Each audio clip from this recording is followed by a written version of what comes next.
What if I told you some of the biggest YouTube channels in 2026 don't actually create anything original?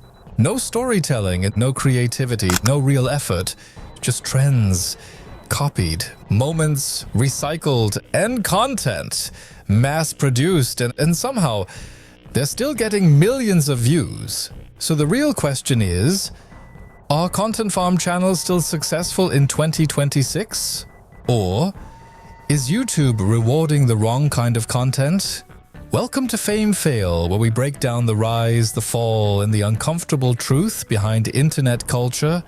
And today, we're diving deep into one of the most controversial parts of YouTube right now.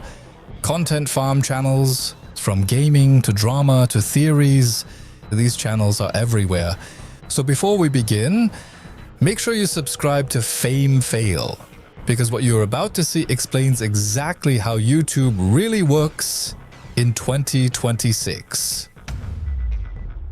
The moment a game like Poppy Playtime Chapter 5 releases, everything changes. Within hours, YouTube gets flooded. Full gameplay videos, all bosses compilations, every cutscene uploaded separately, shorts of every single important moment. And here's the truth. Most of these channels didn't even create anything. They just took content and reposted it faster than everyone else. And it works because speed wins.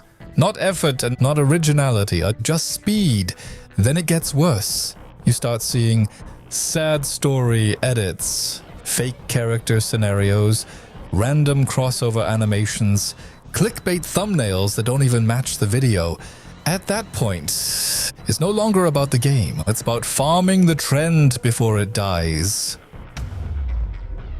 Now this is where things get even more insane. We now have entire channels dedicated to Skibidi Toilet news. Yes, news. Dozens, even hundreds of creators uploading videos like New Episode Explained, Creator Drama Exposed, Ending Breakdown. But think about it. They're not creating content. They're creating content about content here, and then other channels make content about that content. It becomes an endless loop, a system where no one needs original ideas anymore. They just need something to talk about. And as long as people keep watching, the cycle continues. Then we move into Roblox drama channels. And this is where content farming becomes aggressive, because drama never ends. There's always something happening. Updates, controversies, players quitting, creators getting exposed. And channels turn this into constant uploads. Roblox is ruined forever. This update just destroyed everything. Players are leaving right now.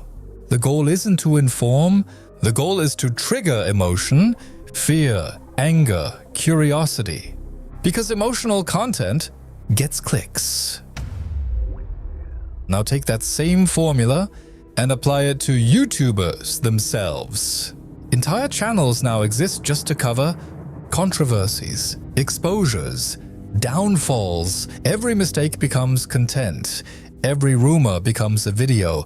And speed becomes everything, because whoever uploads first wins, which means accuracy doesn't matter as much anymore. It's all about being early and being dramatic enough to get attention.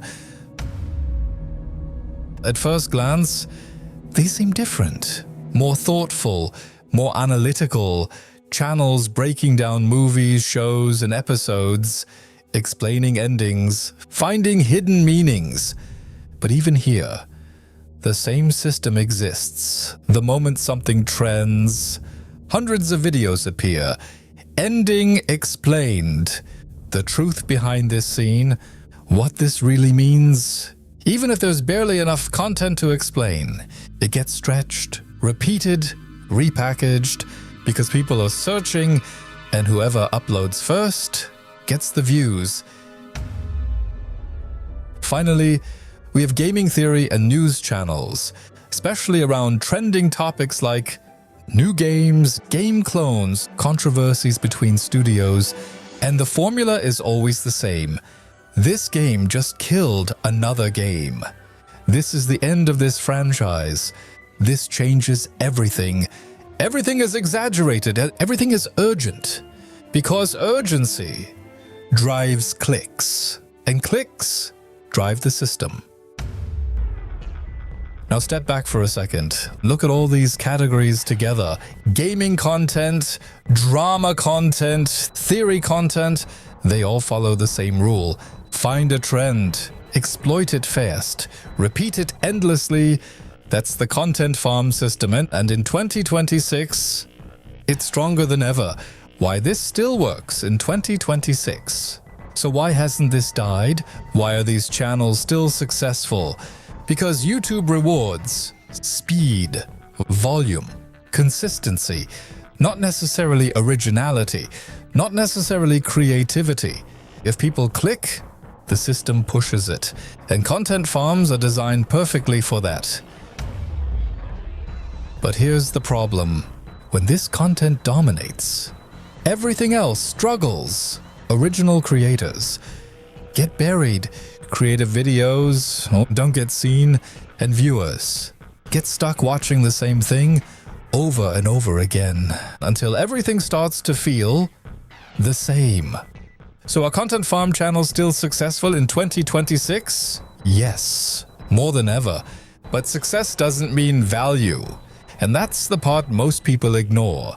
Because behind all the views, there's a system that rewards content, but slowly removes creativity from the platform. If you want more breakdowns like this, make sure you subscribe to Fame Fail, because we're exposing what's really happening behind the internet.